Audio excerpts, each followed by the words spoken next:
Ladies and gentlemen, it is official. I found one. I found a movie that has literally everything in it. Seriously, folks, if you're wondering whether or not this movie is for you, I can guarantee that at least a portion of it is for you. It literally doesn't matter who you are, how old you are, where you're from.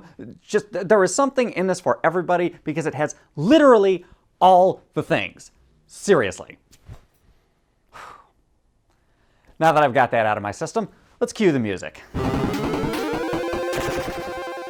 Hey, how's it going, everybody? How you doing? Welcome back. And today we're talking about a film, and I hesitate to call it a film because it's one of the greatest travesties I've ever seen, and it's called Ludo. And when I say travesty, I mean that in a good way. And this movie, it's a tough one for me to talk about because just so much happens. So many things are happening to so many different people at so many different times.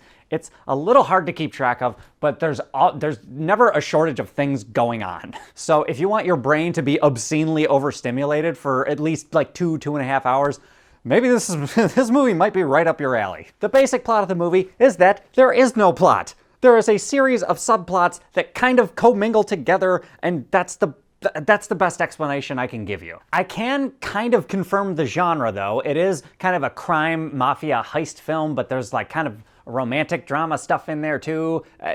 That's as close as I can get. Like literally, so many different things are going on. The movie starts off with an assassination of a dude in a bathtub, and then it cuts to this dude who works at a retail store that continuously gets slapped in the face by his boss. And simultaneously, there's this little girl who kinda sorta pretends to be kidnapped because her parents are bugging her, and then there's this nurse lady who doesn't fully speak the language and she gets ridiculed all the time. And then on top of that, there is a voice actor who has a sex tape out, and he finds out the chick in the tape is getting married soon, so he tries to warn her about it. And then on top of that, during the assassination scene in the beginning, one of the guys that was there is the husband of a lady who he's like having an affair on, and just so many things are going on. But you know what? It kept my attention. It was, This is a good movie. Actually, scratch that. This is a very good movie. Despite the fact that there are so many different things going on, it's like a giant grandfather clock of stories, and yet somehow, despite all these different things going on, the end of the movie rounded up everything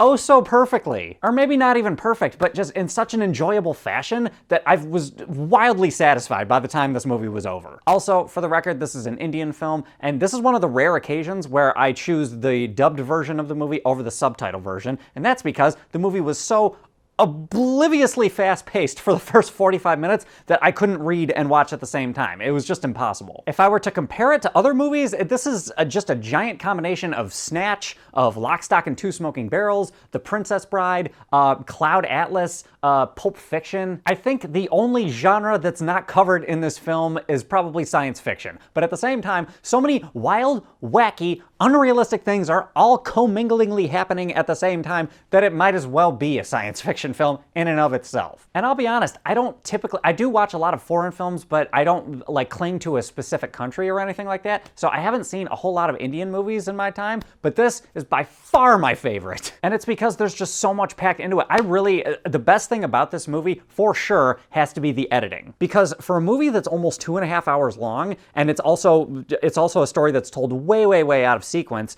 the way that it made it still cohesive somehow is just, it's a shock to me. Because there's 11 to 12 different storylines going on, and somehow I was able to like understand exactly like who was who and who was doing what, and it's partly because the movie is also very animated. And I don't know if that's very typical of Indian films or Bollywood films, whatever the appropriate term is, but either way, that type of acting, that type of overacting was very, very eye-catching, and that definitely played a part in my ability to like pay attention to everything that was going on. And the movie was funny, the music was pretty good for the most part, there was some heartfelt romance scenes. Oh, and I forgot, there's a guy who was recently released from prison, and the little girl who's pretending to be kidnapped is like, it reminds her of his daughter, so that's like a whole other wholesome thing that was added to it. And with all the hijinks and all the running jokes and all the other stuff, it's just, this movie's awesome. And by the end of the movie, I was just laughing at how insanely like stimulated my brain was. It's kind of like how I felt after I got done watching The Wolf of Wall Street. Just so many things happen and it just does not stop. It's good, it's bad, it's ugly, it's beautiful, it's sincere, it's insincere sometimes.